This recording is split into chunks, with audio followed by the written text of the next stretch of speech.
Hello everyone, स्वागत है आपका हमारे चैनल परफेक्ट फार्मेसी पे। मैं हूं सुनीता कंवर और आज हम फार्मास्यूटिकल इंजीनियरिंग की जो सेकंड यूनिट डिस्कस कर रहे थे उसी को आज हम कंटिन्यू करेंगे। हम लोग सेकंड पार्ट जो इवेपोरेशन वाला है वो डिस्कस कर रहे थे एंड इसके अंदर कुछ इवेपोरेटर्स जो है वो हमारे बच रहे थे। तो आज के वीडियो के अंदर हम डिस्कस करेंगे climbing film evaporator, forced circulation evaporator and multiple effect evaporator. ठीक है, इन तीनों के principle, construction, working, uses, merits and demerits या फिर एडवांटेजेस एंड डिसएडवांटेजेस जो है वो हम इस वीडियो के अंदर डिस्कस करेंगे। एक टॉपिक और आता है हमारे पास लास्ट में, economy of multiple effect evaporator, वो भी हम इस वीडियो के अंदर डिस्कस करेंगे। ठीक है, इस यूनिट के नोट्स जो है वो ऑलरेडी टेलीग्राम चैनल पर अपलोडेड है, वहाँ जा करके चेक कर सकते हैं एंड इंस्टाग्राम पे भी हमारा पेज है, वहाँ पे भी आप हमें फॉलो कीजिएगा। सबसे पहले हम डिस्कस करेंगे क्लाइंबिंग फिल्म इवेपोरेटर। ठीक है, इसका जो कंस्ट्रक्शन है वो कुछ इस तरीके से है ना। सबसे पहले इसका प्रिंसिपल क्या होगा, तो इसका प्रिंसिपल ये होता है कि ट्यूब्स जो हैं, इसके अंदर जो ट्यूब्स प्रेजेंट होते हैं उन्हें स्टीम की मदद से हीट किया जाता है। देन जो फीड होता है उसे यहाँ से नीचे से एंटर कराया जाता है एंड वो जो होता है ट्यूब्स के थ्रू फ्लो करके ऊपर पहुँचता है। ठीक है, अब जो ये वॉल्स हैं इनके पास में जो लिक्विड होता है वो क्या होता है, स्टीम के अंदर कन्वर्ट हो जाता है एंड स्मॉल बबल्स का फॉर्मेशन कर देता है। देन जो ये स्मॉल बबल्स होते हैं, ये जो लार्ज बबल्स पहले से प्रेजेंट होते हैं उनके साथ में फ्यूज कर जाता है एंड जो सारी चीज़ होती है वो यहाँ पर ऊपर आ जाती है। ठीक है, देन वो डिफ्लेक्टर से जाकर के स्ट्राइक होती है एंड डिफ्लेक्टर क्या करता है, वेपर्स को तो यहाँ पर बाहर भेज देता है एंड जो हमारे पास में जो कंसनट्रेट होता है उसे वो वापस से नीचे यहाँ से भेज देते हैं। इसका सिंपल सा प्रिंसिपल ये हुआ कि यहाँ पर हम लोग क्या करते हैं, स्टीम को एंटर करवाते हैं जिसकी वजह से जो ट्यूब्स होती है वो हीट होने लग जाती है। देन हम यहाँ से फीड को एंटर करवाते हैं एंड स्टीम की मदद से फीड जो है इसके अंदर भी कुछ इवेपोरेशन का प्रोसेस होकर के ये सब कुछ जो है यहाँ पर आ जाता है।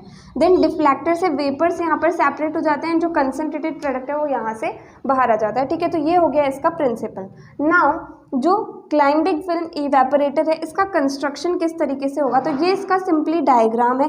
ठीक है, इसके अंदर क्या होता है कि स्टीम जैकेटेड होती हैं ये ट्यूब्स एंड ये जो होती हैं प्लेट्स के बीच में ये लगी हुई होती हैं। ठीक है, दो प्लेट्स के बीच में ये स्टीम जैकेटेड ट्यूब्स जो होती हैं ये प्रेजेंट होती हैं। ठीक है, साथ ही साथ इसमें यहाँ पर सबसे ऊपर जो है वेपर हेड प्रेजेंट होता है।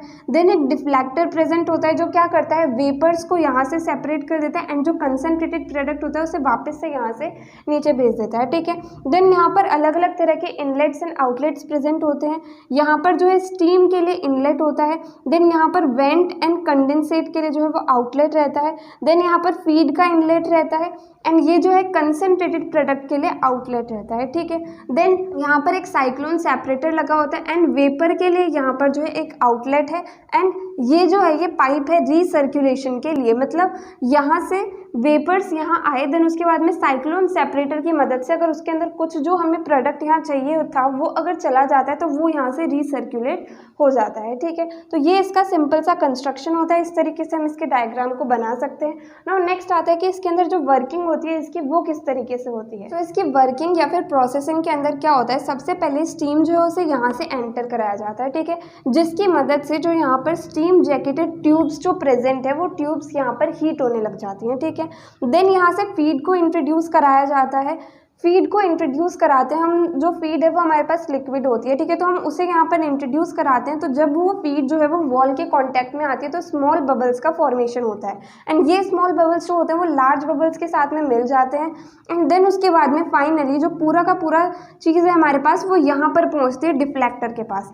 अब डिफ्लेक्टर की मदद से जो वेपर्स होते हैं वो तो इधर पर चले जाते हैं एंड जो कंसनट्रेटेड प्रोडक्ट होता है वो यहाँ से नीचे आ जाता है। ठीक है, तो कंसनट्रेटेड प्रोडक्ट हमारे पास यहाँ पर कलेक्ट हो जाता है एंड वेपर्स जो है वो यहाँ पर जाते हैं, तो ये साइक्लोन सेपरेटर के अंदर जाते हैं जिसकी मदद से अगर इसके अंदर भी कोई कंसनट्रेटेड प्रोडक्ट चला गया या फिर कोई वेपर के बिना कोई चीज़ चली गई तो वो यहाँ से जो ये पाइप वो रीसर्कुलेशन है इससे वो वापस आ जाता है। ठीक है, तो इस तरीके से स्टीम की मदद से जो फीड है इसमें से कंसनट्रेटेड प्रोडक्ट को यहाँ अलग सेपरेट कर लिया जाता है एंड वेपर जो है वो यहाँ से बाहर निकल जाता है। ठीक है, इस तरीके से सिंपली क्लाइंबिंग फिल्म इवेपोरेटर की वर्किंग होती है।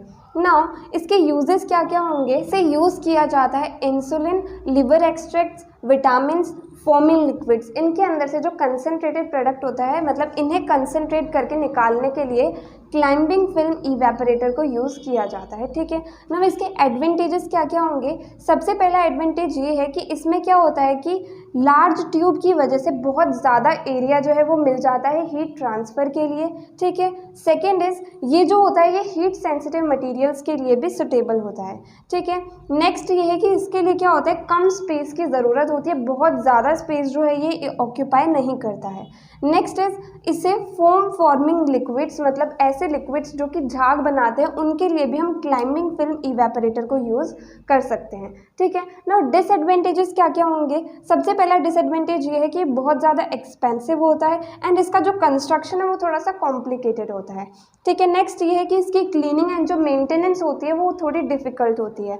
नेक्स्ट इज ये जो होता है बहुत ज़्यादा विस्कस लिक्विड्स जो होते हैं या फिर जो सॉल्टिंग एंड स्केलिंग लिक्विड्स होते हैं उनके लिए क्लाइंबिंग फिल्म इवेपोरेटर को यूज़ नहीं किया जाता, ठीक है। तो इस तरीके से सिंपली हम क्लाइंबिंग फिल्म इवेपोरेटर को एक्सप्लेन कर सकते हैं। नेक्स्ट इक्विपमेंट जो है इवेपोरेशन के लिए वो है फोर्स्ड सर्कुलेशन इवेपोरेटर, ठीक है। तो सबसे पहले हम देखते हैं कि इसका प्रिंसिपल किस तरीके से होता है। तो इसके अंदर क्या होता है, लिक्विड को ट्यूब्स के अंदर सर्कुलेट करा जाता है हाई प्रेशर से, एंड हाई प्रेशर होता किसकी वजह से, पंप की वजह से जो है हाई प्रेशर यहाँ पर हो जाता है एंड उस लिक्विड को जो है ट्यूब्स के अंदर सर्कुलेट करा जाता है, ठीक है। बट यहाँ पर क्या होता है, हाई प्रेशर की वजह से अब क्या होगा कि बॉइलिंग नहीं होती है, क्योंकि बॉइलिंग पॉइंट इसका जो है वो बहुत ज़्यादा बढ़ जाता है, तो इस वजह से इसकी बॉइलिंग नहीं होती है। अब यहाँ पर फोर्स्ड सर्कुलेशन हो रहा है, तो इसकी वजह से क्या होता है कि कुछ यहाँ पर एजिटेशन जो है वो भी होने लग जाती है, ठीक है। तो जब लिक्विड जो है वो ट्यूब से निकलता है यहाँ पर पहुँचता है तो क्या होता है कि वो यहाँ पर डिफ्लेक्टर से टकराता है, यहाँ पर प्रेशर जो है उसका वो बहुत ही कम हो जाता है अचानक से, ठीक है। इससे क्या होता है कि जो वेपर्स है वो तो यहाँ से सेपरेट हो जाते हैं, ठीक है, एंड जो कंसनट्रेटेड प्रोडक्ट होता है वो यहाँ से वापस आ जाता है रिटर्न पाइप से, एंड कुछ जो है वो यहाँ पर एंटर कर जाता है एंड जो फाइनल कंसनट्रेटेड प्रोडक्ट है वो हमें यहाँ पर मिल जाता है, ठीक है। तो ये इसका सिंपली प्रिंसिपल होता है, जिसमें पंप की वजह से जो है हाई प्रेशर क्रिएट होता है, ठीक है, एंड बॉइलिंग पॉइंट जो है वो एलिवेट हो जाता है, जिसकी वजह से बॉइलिंग होती नहीं है and vapours and concentrated product जो है वो यहाँ पर डिफ्लेक्टर के पास आकर के अलग अलग हो जाते हैं, वेपर्स इधर चले जाते हैं, जो कंसनट्रेटेड प्रोडक्ट है वो इधर आ जाता है, ठीक है। नाउ नेक्स्ट आता है कि इसका कंस्ट्रक्शन जो है फोर्स्ड सर्कुलेशन इवेपोरेटर का कंस्ट्रक्शन किस तरीके से होता है। तो ये इसका सिंपली डायग्राम है, ठीक है। इसके अंदर क्या है, इसके अंदर भी स्टीम जैकेटेड हीटिंग ट्यूब्स जो हैं वो प्रेजेंट होती हैं, ठीक है। इसके अंदर एक नई चीज़ आती है जो कि है पंप, ठीक है। इसके अंदर एक पंप भी लगा होता है जो क्या करता है कि प्रेशर को इंक्रीज करने में मदद करता है, ठीक है। अब यहाँ पर दो आउटलेट है, गैसेस के लिए एंड कंडेंसेट के लिए।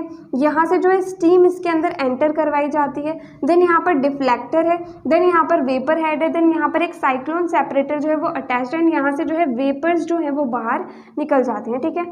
यहाँ पर एक रिटर्न पाइप है, ये जो है आउटलेट है प्रोडक्ट के लिए, यहाँ पर ये जो है ये इनलेट है फीड के लिए, ठीक है। इस तरीके से जो है फोर्स्ड सर्कुलेशन इवेपोरेटर का कंस्ट्रक्शन होता है, इस तरीके से ये हमारा इसका डायग्राम होता है, ठीक है ना। अब इसकी वर्किंग किस तरीके से होगी वो हम लोग देखते हैं। सो इसके अंदर सबसे पहले हम यहाँ से जो है स्टीम प्रोवाइड करते हैं, ठीक है, एंड दूसरा यहाँ से जो है हम फीड प्रोवाइड करते हैं। अब स्टीम की वजह से क्या होता है कि ये जो ट्यूब्स होती हैं ये बहुत ज़्यादा गर्म हो जाती हैं, देन फीड यहाँ से हम इंट्रोड्यूस करें तो पंप की वजह से जो फीड है वो बहुत ही हाई प्रेशर से यहाँ से ट्यूब से पास होता है एंड वो गर्म हो जाता है, एंड यहाँ पर इवेपोरेशन का प्रोसेस हो जाता है जिससे कि वेपर्स एंड जो कंसनट्रेटेड प्रोडक्ट है वो अलग अलग हो जाते हैं, ठीक है। देन जब जो हमारे पास में जो फीड है जिसका इवेपोरेशन हो चुका है वो जब डिफ्लेक्टर से टकराता है तो क्या होता है कि वेपर्स तो यहाँ पर अलग हो जाते हैं एंड वेपर्स यहाँ से साइक्लोन सेपरेटर के अंदर चले जाते हैं, ठीक है, एंड यहाँ से वेपर्स तो बाहर निकल जाते हैं एंड जो कुछ इसके अंदर प्रोडक्ट हमारे पास बच जाता है वो यहाँ से रिटर्न पाइप से वापस आ जाता है, ठीक है। एंड जो हमारे पास में कंसनट्रेटेड प्रोडक्ट होता है डिफ्लेक्टर से सेपरेट होकर के वो यहीं से ही वापस आ जाता है एंड यहाँ से जो है हम इस प्रोडक्ट को रिमूव कर लेते हैं, ठीक है। तो इस तरीके से हमारा जो है फोर्स्ड सर्कुलेशन इवेपोरेटर काम करता है, ठीक है ना। अब इसके यूजेस क्या क्या होंगे, इसका सबसे पहला यूज ये होता है कि इसकी मदद से क्या होता है कि concentrated insulin and liver extract जो है वो हमें मिल जाते हैं, ठीक है। सेकेंड यूज इसका ये है कि इसकी मदद से हम ऐसे मटीरियल को कंसनट्रेट कर सकते हैं जो क्या करता है कि क्रिस्टलाइन सॉलिड को डिपोजिट करता है इवेपोरेशन के टाइम, ठीक है। नेक्स्ट इज ये जो होता है ये थर्मोलाइबल सब्सटेंसेस जो है उनके लिए भी सुटेबल होता है जब इवेपोरेशन का प्रोसेस जो है वो अंडर रिड्यूस्ड प्रेशर किया जाता है तो, ठीक है ना।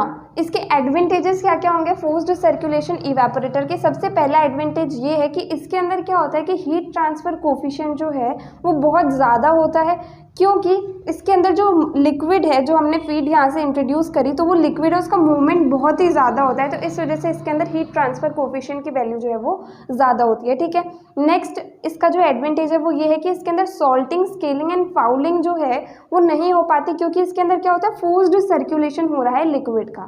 ठीक है, नेक्स्ट एडवांटेज इसका ये होगा कि ये जो हाई विस्कस प्रिपरेशंस होते हैं उसके लिए भी सुटेबल होता है। ठीक है, ना इसके डीमेरिट्स क्या होंगे, इसका जो इक्विपमेंट कॉस्ट है वो बहुत ज़्यादा होता है, क्योंकि इसके अंदर हमें क्या होता है कि एडिशनल पंप की ज़रूरत होती है, मतलब पंप जो है इसे बार बार हमें चेंज करना पड़ता है, तो इस वजह से इसकी जो कॉस्ट होती है वो बहुत ही ज़्यादा होती है। ठीक है, तो इस तरीके से हम फोर्स्ड सर्कुलेशन इवेपोरेटर को एक्सप्लेन कर सकते हैं। नाउ नेक्स्ट जो इक्विपमेंट है वो आता है मल्टीपल इफेक्ट इवेपोरेटर। ठीक है, इसका सबसे पहले प्रिंसिपल क्या होता है, इसके अंदर क्या होता है, वर्टिकल ट्यूब इवेपोरेटर्स जो है वो सीरीज के अंदर कनेक्टेड होते हैं। इसे जो है लार्ज स्केल इवेपोरेशन के लिए यूज़ किया जाता है, एंड जब हमें हाई कंसेंट्रेटेड प्रोडक्ट जो है वो चाहिए होता है तब भी हम इसे यूज़ करते हैं। इसमें क्या होता है, जो फर्स्ट इवेपोरेटर है इससे जो वाटर वेपर या फिर इससे जो स्टीम प्रोड्यूस होती है वो सेकेंड इवेपोरेटर के लिए हीटिंग मीडियम की तरह काम करती है, एंड जो सेकेंड जो है इससे जो वाटर वेपर या स्टीम प्रोड्यूस होती है वो थर्ड के लिए हीटिंग मीडियम की तरह काम करती है। ठीक है, तो इस तरीके से जो है इसका प्रिंसिपल होता है कि एक की स्टीम जो है वो नेक्स्ट के लिए हीटिंग मीडियम की तरह काम करती है, इसकी स्टीम जो है वो इसके लिए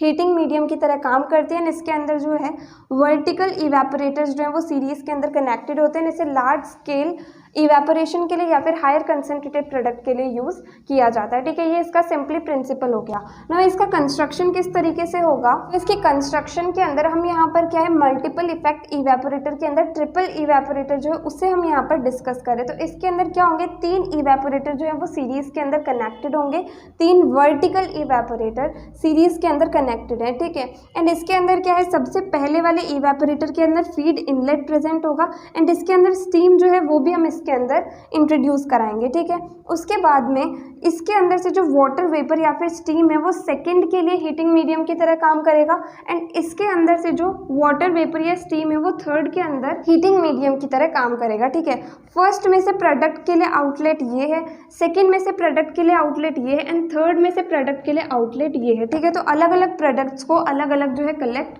कर लिया जाता है। ठीक है, देन कंडेंसेट के लिए फर्स्ट में से आउटलेट ये है C1, सेकंड में है C2 एंड थर्ड में है C3। ठीक है, देन इसके अंदर 3 वेंट भी प्रेजेंट है, फर्स्ट के अंदर है V1 वेंट, इसके अंदर है V2 एंड इसके अंदर है V3।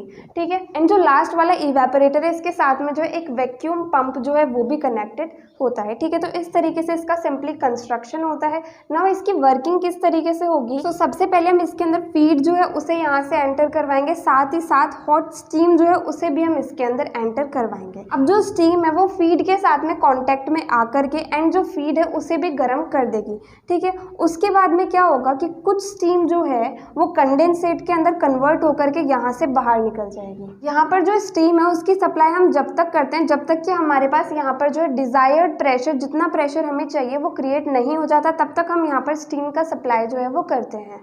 अब जो लिक्विड है उसके साथ में स्टीम मिक्स हो गई, एंड उसकी मदद से क्या हुआ, जो लिक्विड है वो इवेपोरेट होना स्टार्ट हो गया, मतलब उसके अंदर से कुछ जो है वेपर्स बनने स्टार्ट हो गए, एंड वो वेपर्स जो है यहाँ से निकल करके एंड सेकेंड वाला इवेपोरेटर जो है उसके अंदर एंटर कर जाएंगे, एंड वहाँ पर जो है ये हीटिंग मीडियम की तरह काम करेंगे। और जब सेकेंड इवेपोरेटर जो है इसके अंदर जब स्टीम पहुँची तो इसके अंदर भी क्या हुआ, जो फीड है एंड जो स्टीम है वो दोनों कांटेक्ट में आ गए। ठीक है, उसके बाद में कुछ स्टीम जो है वो कंडेंसेट के अंदर कन्वर्ट होकर के यहाँ से रिमूव हो गई, एंड बाकी की जो हमारे पास फीड बचा एंड जो स्टीम है वो मिक्स होकर के क्या हुआ कि जो फीड है उसका इवेपोरेशन स्टार्ट हो गया, जिसकी मदद से उसके अंदर से वेपर्स जो है वो यहाँ से निकल करके थर्ड वाले इवेपोरेटर के अंदर पहुँच गए।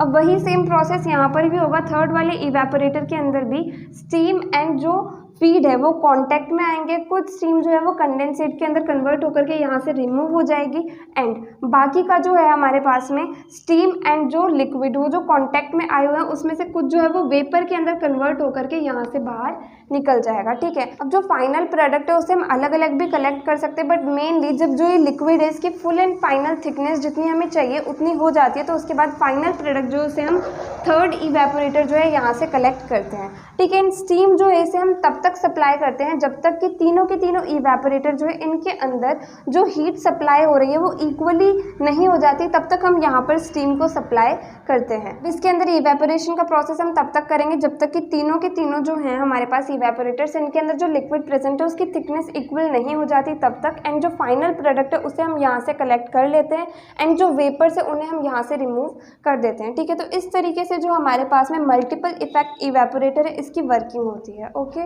नाउ जो मल्टीपल इफेक्ट इवेपोरेटर है इसके यूजेस क्या क्या होंगे। सबसे पहला यूज इसका ये है कि हम इसे लार्ज स्केल ऑपरेशंस जो है उसके लिए यूज करते हैं। सेकेंड ये है कि बहुत ज़्यादा कंसनट्रेटेड प्रोडक्ट अगर हमें चाहिए तो उसके लिए भी हम मल्टीपल इफेक्ट इवेपोरेटर को यूज करते हैं। तो इसके एडवांटेजेस क्या क्या होंगे। सबसे पहला एडवांटेज इसका ये होगा कि ये जो होता है मल्टीपल इफेक्ट इवेपोरेटर ये सुटेबल होता है कंटिन्यूस ऑपरेशन के लिए, मतलब ऐसे इवेपोरेशन के प्रोसेस जो कि रेगुलरली चलते रहते हैं उसके लिए जो है मल्टीपल इफेक्ट इवेपोरेटर ये सुटेबल होता है। देन इसके अंदर प्रोडक्ट जो है फाइनल प्रोडक्ट वो लोएस्ट टेम्परेचर पर हमें मिलता है। ठीक है, देन ये जो होता है अगर हम सिंगल इफेक्ट इवेपोरेटर से कंपेयर करें तो हमारे पास जो मल्टीपल इफेक्ट इवेपोरेटर होता है ये बहुत ज़्यादा इकोनॉमिकल होता है, मतलब ये जो है ये हमें सस्ता पड़ता है as compare to the single effect evaporator, क्योंकि इसके अंदर हमें प्रोडक्ट मिलता है वो भी बहुत ज़्यादा कंसनट्रेटेड मिलता है एंड साथ ही साथ ये जो है हमें उससे अगर हम कंपेयर करें तो हमें उससे सस्ता ये पड़ता है। नाउ जो मल्टीपल इफेक्ट इवेपोरेटर इसका डिसएडवांटेज क्या होगा। इसका सबसे बड़ा डिसएडवांटेज ये है कि इसे जो है कोल्ड फीड के लिए हम इसे यूज़ नहीं कर सकते, मतलब कोई ठंडी चीज़ है उसके लिए हम इसे यूज़ नहीं कर सकते हैं। इस तरीके से सिंपली हम मल्टीपल इफेक्ट इवेपोरेटर का principle, construction, working, uses, merits and demerits जो है वो डिफाइन कर सकते हैं। नो लास्ट हमारा एक टॉपिक बचा economy of multiple effect evaporator, वो अभी हम डिस्कस करेंगे। So economy of multiple effect evaporator जो है इसका मतलब ये होता है कि रेशो होता है ये कि कितनी जो क्वांटिटी है वेपर की प्रोड्यूस हुई है इवेपोरेशन के बाद में एंड डिवाइडेड बाय कि कितनी स्टीम जो है हमने उसके अंदर डाली है। ठीक है, इस चीज़ को जो है इकोनॉमी कहा जाता है। जैसा कि यहाँ पर डेफिनेशन भी लिखी हुई है, economy of an evaporator is the quantity of vapour produced per unit steam admitted. ठीक है, मतलब कि इवेपोरेटर की इकोनॉमी ये होती है कि कितना क्वांटिटी ऑफ वेपर प्रोड्यूस हुआ है जितनी हमने उसके अंदर स्टीम डाली है उसके कंपैरिजन में। Now economy of single effect evaporator क्या होती है, it is equal to total mass of vapour produce divided by total mass of steam supplied. मतलब एक जो सिंगल इफेक्ट इवेपोरेटर, मतलब सिर्फ और सिर्फ सिंगल इवेपोरेटर हमारे पास है, उसका इकोनॉमी क्या होगा कि टोटल कितना वेपर प्रोड्यूस हुआ है डिवाइडेड बाय कितनी स्टीम हमने उसके अंदर सप्लाई करी है। ठीक है, वही इकोनॉमी जो है मल्टीपल इफेक्ट इवेपोरेटर की वो कितनी होगी, वो होती है n units of vapour produced divided by 1 unit of steam supplied. यहाँ पर n का ये मतलब होता है कि कितने इफेक्ट इवेपोरेटर जो है हमारे पास लगे हुए हैं। ठीक है, जितने इवेपोरेटर लगे हुए हैं वो ही इक्वल टू हमारे पास n हो जाएगा, तो उसके अंदर n यूनिट्स जो है वो वेपर प्रोड्यूस होते हैं एंड उसके अंदर जो स्टीम सप्लाई होती है हमने अभी देखा था मल्टीपल इफेक्ट इवेपोरेटर के अंदर सिर्फ और सिर्फ फर्स्ट इवेपोरेटर जो होता है उसी के अंदर हम स्टीम को सप्लाई करते हैं। ठीक है, तो जो इकोनॉमी है मल्टीपल इफेक्ट इवेपोरेटर की वो इक्वल्स टू n आ गई, तो मतलब मल्टीपल इफेक्ट इवेपोरेटर जो होता है वो n टाइम्स ज़्यादा इफेक्टिव होता है as compare to the single effect evaporator. इस तरीके से हम economy of multiple effect evaporator इस टॉपिक को एक्सप्लेन कर सकते हैं। यहाँ पर हमारा इवेपोरेशन वाला टॉपिक जो है वो कंप्लीट होता है। नेक्स्ट वीडियो के अंदर हम जो डिस्टिलेशन वाला टॉपिक है वो स्टार्ट करेंगे। अगर आपको इस वीडियो के अंदर कोई भी डाउट आया तो वो आप कमेंट सेक्शन में पूछ सकते हैं, और अगर नेक्स्ट वीडियो आप किसी पर्टिकुलर टॉपिक पे चाहते हैं, किसी अलग टॉपिक पे चाहते हैं तो वो भी आप कमेंट सेक्शन में बता सकते हैं। एंड अगर आपको ये वीडियो हेल्पफुल लगी हो तो प्लीज़ आप इस वीडियो को लाइक करना, ज़्यादा से ज़्यादा लोगों को शेयर करना और चैनल को सब्सक्राइब करना। थैंक यू सो मच इस वीडियो को एंड तक देखने के लिए एंड चैनल को सपोर्ट करने के लिए।